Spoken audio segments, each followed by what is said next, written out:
دوستان سلام، عرض ادب. پیرو کلیپی که من برای موضوعیت بیقانونی در مورد افرادی که در قالب آمران به معروف خودسران اقدام میکنم، موضوعی رو باید به عرضتون برسونم که من اصلا کاری به درست و غلط بودن یا حجاب یا بی حجابی، حالا اینی که شخص انسان عاقل بالغه و اینکه در یک کشوری که زندگی میکنه که خب قطعا حالا قانون حاکمه و اون قانون تعریف میکنه و میگه که هر انسانی چجوری و در چه قالبی زندگی بکنه، اونا موضوعاتش کاملا جداگانه است.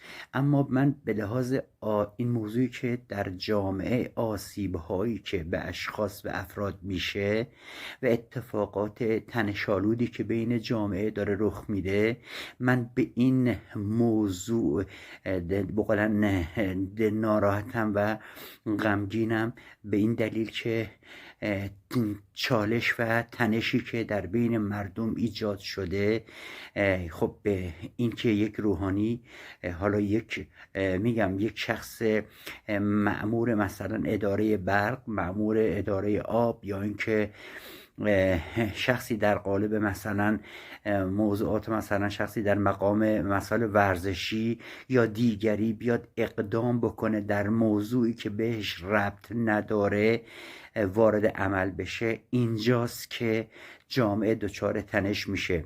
ببینید، اگر یک نفر روحانی دچار خطا بشه، به هیچ عنوان بجز در دادگاه ویژه روحانیت بهش به قولن جرم یا خطایش رسیدگی نمیشه. و یا اینکه اگر یک نظامی، خب دقیقاً در دادگاه نظام، یا اگر شخصی به قولن در دادگاه عمومی یا موضوعات دیگه، یا اگر یک شخصی به قولن خطایی انجام بده، برابر با قانون در چارچوب قانون به جرمش و خطاش رسیدگی میشه. اما خب ببینید، این دخالت ها و این که ورود بکنن، اگر در موضوع مثلا دارم میگم نظام پزشکی، یک پزشکی خطایی رو انجام بده، خب قطعا نظام مهندسی نمیاد در موردش اظهار نظر بکنه و یا بیاد تذکرات لازم رو بهش بده. ببینید، هر کار و هر صنفی قانون خودش رو داره. اگر من در دخالت در کار نظام مهندسی بکنم، اگر در نظامی که به من ربطی نداره یا شغل و صنفی که به من ربطی نداره، ببینید روحانیت یه روزی بود صحبتش بر این بود که مردم به عنوان یک چهره میشناختنش که اینا در مساجد بحث مبلغ دین بودن، صحبت دین بود، آگاهی و بقولن آشنایی و مشاوره هایی که در مورد بحث دین بود. خب ببینید، این بسیار بسیار مورد مقبولیت بود و خب قابل قبول. و اینکه امروزه ما حتی این اشخاص رو وادار کردیم که در همه موارد ورود بکنن، خب این اتفاق برای حتی اون اشخاص هم زیبا و جالب نیست. وقتی که ما دستور میدیم که هر کسی میتونه ورود بکنه در مورد بحث امر به معروف، ببین نکته اساسی و اشکال اینجاست.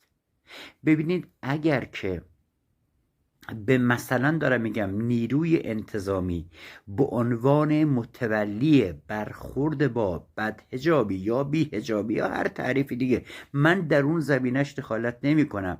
من نگرانی و دلسوزی من و به قولن اتفاقی که واقعا برام آزاردهنده است اینه که کسانی در زمینه‌هایی دخالت میکنند و ورود میکنند و دستشون باز گذاشته شده که در لوا و در بین اون افرادی که مسئولیت دارن میان ورود میکنن و این ورودشون میتونه آسیب به قانون کشور زده بشه.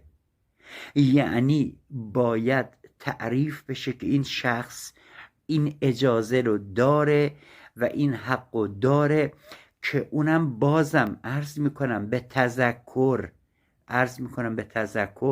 و این که خب بالاخره بعد مراحل دیگه داره که میشه با مشاوره، با توضیح دادن، با حالا در همون قانونی که حالا ما در مورد جاذبه با دافعه حضرت علی داریم، ما جذب کردن زیباست. این که ما بتونیم طرف رو راهنمایی بکنیم، بگیم ببینید در یک محیطی که ممکنه جالب نباشه، شما اگر پوشش خودتون رو به مناسبت به درستی رعایت بکنید زیباست و توجیه و توضیح داده بشه، ممکنه اون شخص خودش به این نتیجه برسه که رعایت بکنه. اما بدترین که یک شخصی داره تو خیابون راه میره، به هر دلیلی پلاستیک و وسایلش تو دستشه، حالا خریدش تو دستشه و روسری از سر میفته، من در بقولن به زنگا بیام عکسی از این بگیرم و منتشر بکنم، کجای این میشه انسانیت؟ در جایی که ما باید بیایم بلا فاصله بیایم کمک بهش بکنیم که اون بقولن وسایلش رو کمکش بکنیم و اونم بتونه خودش جمع بکنه. یا اینکه من یک اتفاق زیبا دیدم در فوتبال، زمانی که تیم یک کشور، حالا نمیدونم ایران بود، بالاخره دچار مصدومیت شد و روسری از سرش افتاد. ببینید اون تیمی که در مقابلش بود دورش جمع شدن، حلقه زدن تا اینکه اون به اون مصدومیت اون رسیدگی شد. ببینید این زیبایی کاره. ببینید اونا کشور مسلمان نبودند، اما چنین اتفاقی رقم زدن که برای ما واقعا درس بزرگی بود. صحبت من اینه که دخالت بیمورد افراد بی‌مسئولیت، افرادی که فاقد مسئولیتن در این موضوع و ورود کردن به این موضوع میشه چی؟ میشه به هم ریختگی، این میشه بیقانونی، این میشه واقعا دچار یک تنش درونی در جامعه و اتفاقاتی که میتونه واقعا بگم جامعه رو دچار تشنج و یک سری اتفاقات خیلی خیلی بد بکنه. ببینید صحبت من اینه که لطفاً اگر کسی میخواد حالا بگه در قانون کشوری که ما داریم زندگی میکنیم قانون رو رعایت بکنه، لطفاً یک قانون رو، یک نهادی رو به صورت مستقل، به صورت مطمئن و به صورت کاملا شناخته شده مسئول این موضوع بکنه. در هر زمینه‌ای فرق نمیکنه، در هر زمینه‌ای مسئولیت بهش بده، برای مردم شناخته بشه. اونم نه این که با دوربین به دست، این اصلا این چه معنی داره؟ این چه معنی که داره گوشی به دست بگیری و در خفا و پنهانی عکسی گرفته بشه که یعنی چی؟ نشون بدیم که این شخص فلانجا حاجب رعایت نکرده. به نظر شما این شخص اگر عکسش پخش بشه، اگر آبروش برده بشه و اگر قرار بود اونجا تو همون 10 نفر ببیننش، آیا با این انتشار عکس صدها نفر نمیبیننش؟ به نظر شما این آبرو بردن یک مسلمان نیست؟ آبرو بردن یک انسان نیست؟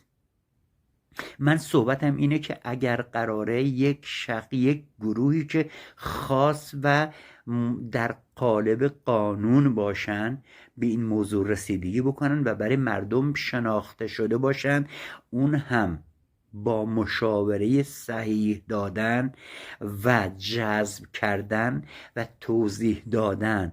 قسم میخورم اگر که با مردم درست برخورد بشه، اگه با مردم گفتمان درست انجام بشه، اگر من یه موضوع هستش که بحث معیشت مردم، بحث ناراحتی های مردم، گرفتاری های مردم، دردهای مردم که واقعا زجر میکشن، غصه دارن، دغدغه دارن، درد معیشت دارن، درد بیکاری دارن، درد فساد و نمیدونم مشکلات اداری دارن، در بحث خطاهایی که در ادارات انجام میشه، فسادهایی که انجام میشه، اینا همه دغدغه‌های مردمه. فقر و بیکاری دغدغه‌های مردمه. اما همه اینا به کنار، تموم شده، مشکلات حل شده. الان فقط یک نفر گوشی در بقولن به دست بگیره و در مثل بقولن جایی پنهان بشه و درست مثل این که شکار داره میکنه یک چیزی رو باید عکس بگیره و منتشر بکنه، یا عکس بگیره و طرفا تهدید بکنه.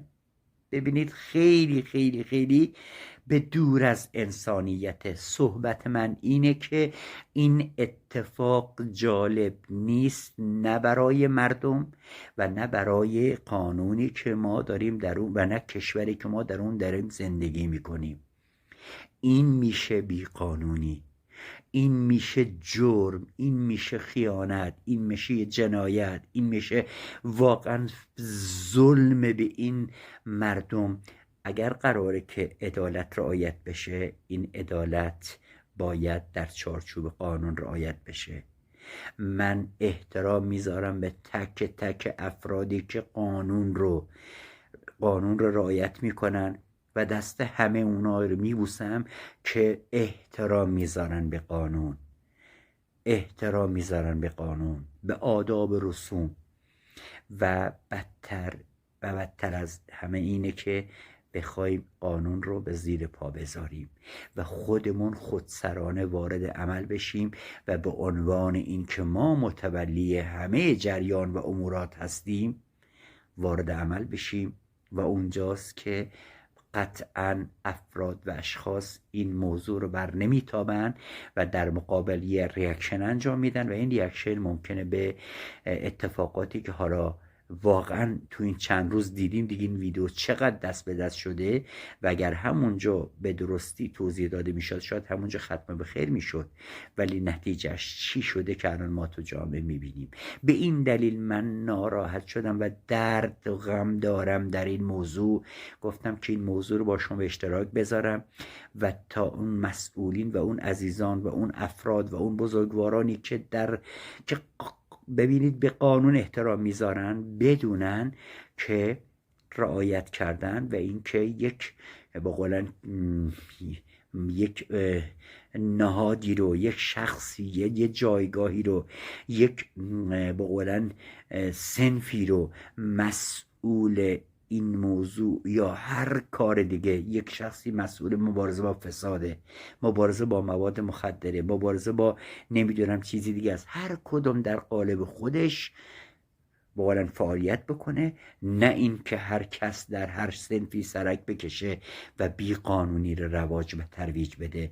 من دغدغم این بود، امیدوارم روزی بشه که همه ما به قانون احترام بذاریم، به حقوق فردی و شهروندی هر شخص احترام بذاریم و این میشه خودش یک واقعا جامعه قانونمند و اونجاست که واقعا قطعا آرامش و آسایش هم تو امن خواهد شد.